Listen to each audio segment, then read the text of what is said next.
So a few weeks ago, I read my first book, CAW-CAW-COUGH, Jack and the Early Bird, and since then I have released a Scots language version, which is right here.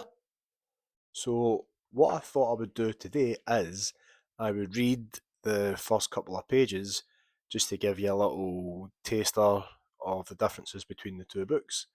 So the Scots language used in this is from the area of Scotland where I'm from, which is Inverclyde. It's not very strong Burns-ish type Scots language. It is a good introduction if you want to get your kids involved in the Scots language. And it is a language, it's not just an accent or a dialect, no matter what you were told in school growing up.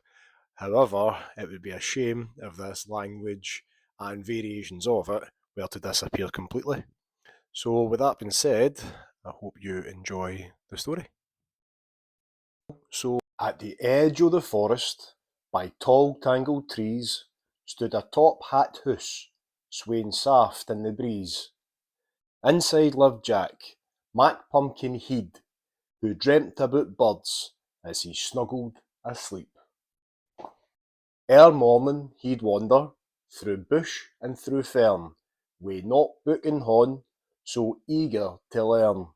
He'd listen and list o' the chirps, tweets and trills, fae robins to blackbirds, crows and hornbills.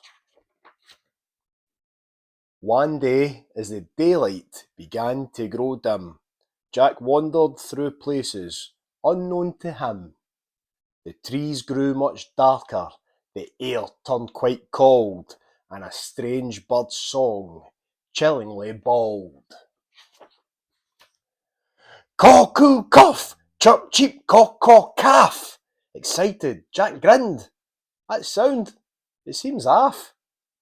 A bird he'd ne'er heard, his heart gave a beat.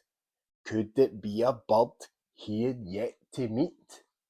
And just like last time, I will leave the story there.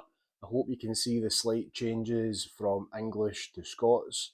And if you're interested, this book is also available from Amazon.